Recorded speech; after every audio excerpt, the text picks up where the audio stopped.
Are you serious? Are you serious? Get a cup of coffee. Everybody, calm down. All right, I know that Washington is in a state of turmoil, but really there's bigger fish to fry, guys, bigger things to be concerned about as we're keeping a close eye on the 5 waves of energy. Now, tomorrow night, on Thursday evening, November the 8th, Mike from around the world will be my guest at 10 p.m. Eastern at my backup YouTube channel. I'll put the link below how to find the backup channel. The name of the channel is Paul Begley Prophecy Channel. He'll also be live at my website at paulbegleyprophecy.com. Why is this important? What's causing the waves of energy? Well, according to Mike, it is a binary system, a very large planetary mass on the outskirts of our solar system. And it is so big, some people call it Planet X, or the ancients called it Nibiru. It's also been known as the dwarf star, wormwood, it's called in the Bible, a burning star called wormwood in Revelation 8. It's referred to as, of course, a lot of different names, all right? Planet number 9, the goblin, and on and on. But one thing we know is for sure that it has gone by before, or at least that's what the documentation says from different ancient tribes. Now, I covered this in my Patreon video of last night, and I just did a Patreon video this evening. You can only get it there because the information there is very, very sensitive. And the reason it's sensitive, it's from a documented manuscript that was banned in the late 1950s. But thank God, a lady in Wisconsin preserved a copy, gave it to her daughter, an attorney, who has copied it and sent it on to me. I've done extensive research with it to find out its verification. It's unbelievable. It's not just a biblical story.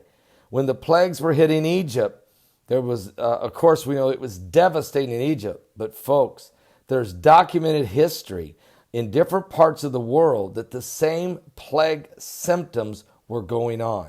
And it was believed by some of the ancient tribal groups, that it was caused by a passing planet called Nibiru. Now, let me read to you just a little bit, and then you go to Patreon and get the whole thing. And I appreciate you supporting me at Patreon. It's very important, and we thank you for doing that. And also, I want to get the gospel of Jesus Christ to people. I'm sitting there telling people the world's going to catch on fire, and they're like, how's that? All right, I'm going to show you how. When Jesus said heaven and earth is going to pass away, but my word abideth forever, that's exactly what he meant. When the Revelation says the earth is going to be hit with a burning star, it's going to crash into the earth. It's going to create wormwood and poison all the water from the radiation from this thing. That's exactly what it's going to do. When 2 Peter 3 says the earth is going to melt with a fervent heat, even the trees and the grass and the elements are going to burn up. That's exactly what it's going to do. Now, you don't have to be here when the wrath of God is poured out upon the planet. But folks, if this thing is getting closer, then that means Jesus coming for the bride is getting closer. I'm going to read just a little bit here, okay? Popol Vuh, which is a manuscript, a sacred book of the Mayans, wrote these words. The Mayans, of course, were in Mexico, and this is what they saw and documented during the same time period as the plagues that were hitting Egypt. It was written, it was ruined and destruction. The sea was piled up. It was great inundation. People were drowned in a sticky substance raining from the sky. The face of the earth grew dark, and the gloomy rain endured days and nights. And then there was a great den of fire above their heads. The entire population of the land was annihilated. Here's what the Bible says happened. They're calling this liquid, or calling it fire rain. It's fire liquid water.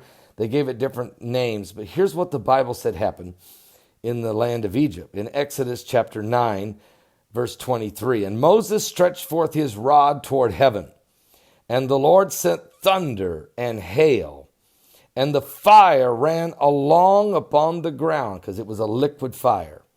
And the Lord rained hail upon the land of Egypt, so that there were hail and fire mingled with hail, very grievous, such as there was none like it in all the land of Egypt, since it became a nation. Never seen anything like this before. And the hail smote throughout all the land of Egypt, all that was in the field, both man and beast. And the hail smote every herb of the field, and brake every tree of the field. But only in the land of Goshen, where the children of Israel were, there were no hail. That's just a little bit about what I share with you at that Patreon video. I just did it. It's called Fire, Liquid, Water. And seriously, it's about this substance that comes as Nibiru, if you want to give it the name Nibiru, what the ancients called it. As it went by, it brought this. And it's shocking, folks, to understand what it is. In other words, all over the world, they were experiencing the same thing that the plague of Egypt was, except for the children of Israel. It never affected them. This is an incredible story. And now to know that there's several different ancient texts from different civilizations who at the same time period wrote the same thing that happened to their tribes and their people. I'll be back with more current world events and how they relate to biblical prophecies. Wow, are you serious? Is Nibiru coming? Is this what it meant when Jesus said, there shall be signs in the sun, the moon, the stars, distress of nations with perplexity, the sea and the waves roaring, and men's hearts would fail them for fear, for looking after those things coming upon the earth. For the powers of heaven shall be shaken. Then shall we see the Son of Man coming in a cloud with power and great glory. When these things begin to come to pass, he said, look up, lift up your head, for your redemption's drawing the nigh. We're not going to be here when Jesus pours out the wind. God's wrath upon the planet, we're going to be leaving. And if that entity that will bring that is getting ever closer and the pressure's already starting to build, then you need to get right with God, because we're living in the last days. Fascinating information. Thank you for listening to what I'm talking about. And thank you. If you're not saved, give your life to Jesus Christ. We're running out of time. I'll put in the description below, down in the comments, I'll put the link to my Patreon channel. You click there, go over there, join up in the Patreon, watch this video.